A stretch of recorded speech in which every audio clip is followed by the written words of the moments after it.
It was just past 1 a.m., April 26, 1986. The Soviet Union slept, but inside one reactor, a chain of mistakes was spiraling out of control. And then, boom! A flash brighter than the sun tore the night apart. Concrete split, steel screamed, and an invisible killer rose into the sky. This was not just an accident. It was the night when Chernobyl collapsed and poisoned the future of a generation. To the Soviets, the atom was a miracle. Energy without end, cities without darkness. Chernobyl was their pride, its reactors, their triumph.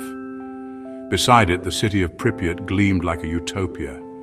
Fresh apartments, schools, playgrounds, a paradise for the men and women who kept the reactor's heart beating. But what they didn't know was that beneath the steel and concrete, their miracle was built on floors. Floors waiting to erupt. April 25th. A safety test, something routine, something ordinary, but orders were ignored. Rules were bent, warnings silenced. The reactor became unstable, like a beast in chains, straining to break free. And then, at 1:23 a.m., Reactor 4 exploded. The ground shook. A column of fire shot into the heavens. The reactor's roof was ripped apart, spewing tons of radioactive fuel into the sky.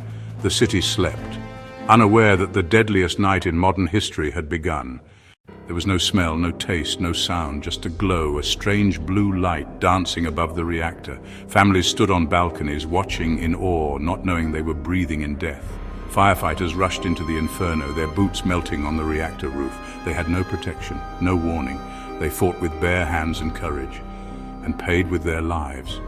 By dawn, the city of Pripyat was poisoned, but its people still had no idea. For 2 days, the truth was buried. The Soviet Union stayed silent. Children went to school, families ate meals, soldiers stood guard. Even as radiation spread across Europe, officials denied it. When evacuation finally came, it was too late. Pripyat's 50,000 residents left with nothing, believing they'd return in 3 days. They never did. Chernobyl wasn't just the collapse of a reactor. It was the collapse of faith.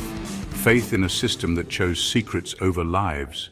Today, Pripyat is a graveyard of silence, a ferris wheel that never spun, classrooms frozen in time, toys scattered where children once played. Nature has taken back the ruins, wolves prowl the streets, trees grow through walls, but the poison remains, invisible, eternal. Chernobyl is no longer just a disaster, it is a warning, written in fire, ash, and bone. On that night in 1986, Chernobyl lit up the sky, but it left the world in shadow.